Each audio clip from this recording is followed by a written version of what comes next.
Sveiki, ir šiandien yra labai laiminga diena. Žinot kodėl? Todėl, kad šiandien mes turime savo namuose tikrą, neišpakuotą, tiesiai iš gamyklos. Jūs nepatikėsit, tai yra dronas. Mes nusipirkome droną. Taip. Šį gražuolį.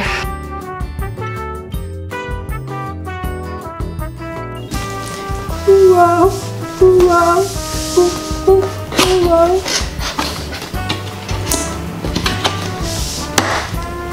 Wow. Tikiuosi matosi. Šiukšles metu lauk. Nežinau, nuo ko pradėti. Gerai, pradėkim nuo kitos dėžutės. Čia. Gerai, pradėkim ne nuo kitos dėžutės. Taip. Ką čia rasim? Čia jis! Koks gražus! Negaliu patikėti. Wow! Jis raudonas. Buvo 3 galimos spalvos, čia net ant dėžutės pavaizduota. Balta, juoda ir raudona. Ir nusprendėm įsigyti raudoną vien todėl, kad jeigu pamestumėm, kad greičiau atrastumėm. Wow. Eina savo. Koks fainutis. Pažiūrėkit, koks lengvutis toks. Ojagis. Droną turim. Ojagis, koks fainas. Labai laiminga. Opa. Kas čia? Čia visa kuprinėlė. Pažiūrėkim, kas viduje. Putelis. Wow. Čia, nežinau, jums gal nelabai matas. Yra 1, 2 baterijos. Ojagis, kiek čia visko reikia žinoti. Taip, čia visa pakrovimo įranga. Visi popieriukai reikalingi, tai nežinau, dabar gal jų nesigilinsim labai. Pradėkime nuo pradžių. Kodėl mes išsirinkome būtent Mavic Air droną? Šie dronai yra vieni kokybiškiausių ir vieni populiariausių visame pasaulyje. Kitose dronuose dedasi tik SD kortelės, tačiau šitame Mavic Air drone yra vidinė atmintis netgi 8 GB. Tai jeigu kortelė pasibaigia, įrašinėti galima į vidinę atmintį. Tai yra žiauriai gerai. Kitas labai geras faktas apie šį droną, tai kad jis yra labai mažytis, jo išmatavimas čiukšt, matote patys. Jis yra labai kompaktiškas, galima neštis, vežtis, nežinau, į kelionę, tilpsi bet kurią tašę, rankinuką, netgi kad ir važiuosi į svečius kažkur pafilmuoti kažką, puikiai, labai kompaktiškai viskas susideda, susipakuoja. Dar yra labai svarbu paminėti, kad jo svoris yra vos 400 gramų. Vos 400 gramų. Mes rinkomės vieną kitą droną, galvojom apie Xiaomi, tačiau jo svoris buvo apie 400 kg, tai jau ir jis buvo pagal savo gabaritus daug didesnis negu šitas mažas kleckiukas. Dar vienas yra labai įdomus faktas apie šį droną, kad jisai nėra toks kvailas. Iš tikrųjų, jame yra įmontuota optinė kliūčių vengimo technologija. Tai jisai bet kur neatsitrenks. Jisai tikrai pats jaučia ir mato ir labai aš nekantrauju išbandyti. Šio drono filmavimo raiška yra 4K ir pati skrydžio trukmė trunka apie 21 minutę. Tačiau mes pirkome būtent Flymore Combo tą komplektą, nes jame įeina dar papildomos 3 baterijos, kad galėtumėm daug daugiau nufilmuoti vienu metu.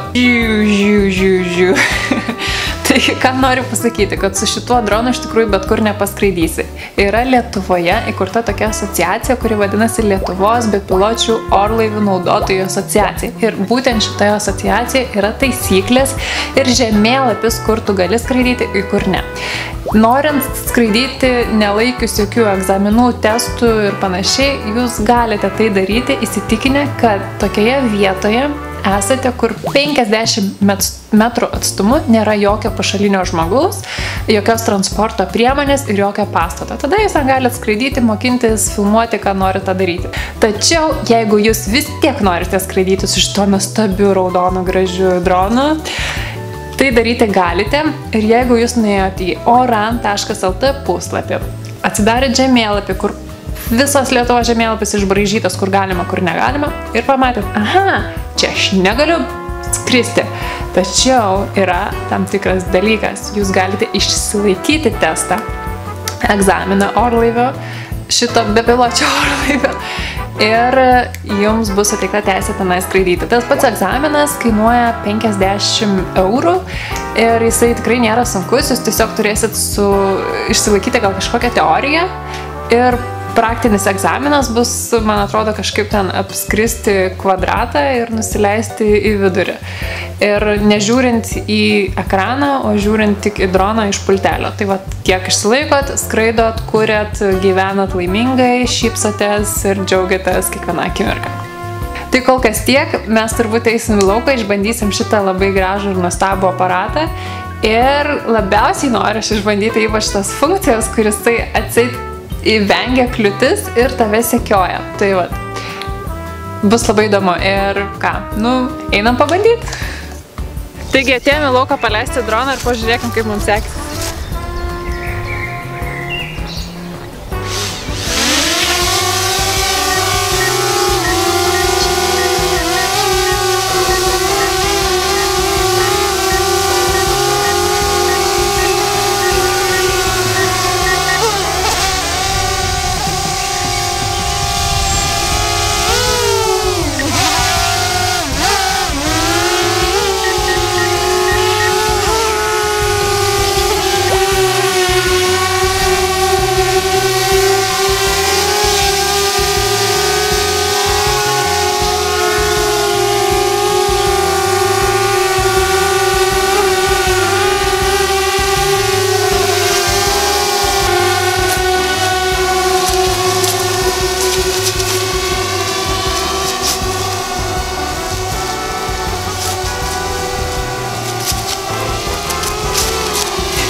Neseka.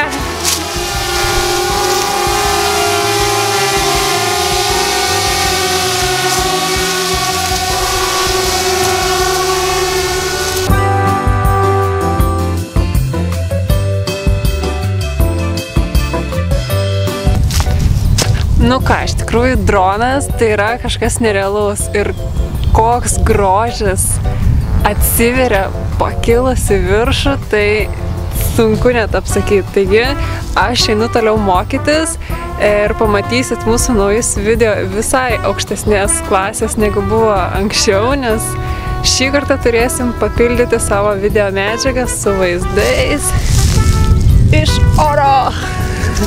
Tai va, iki sėkmės ir susimatysim.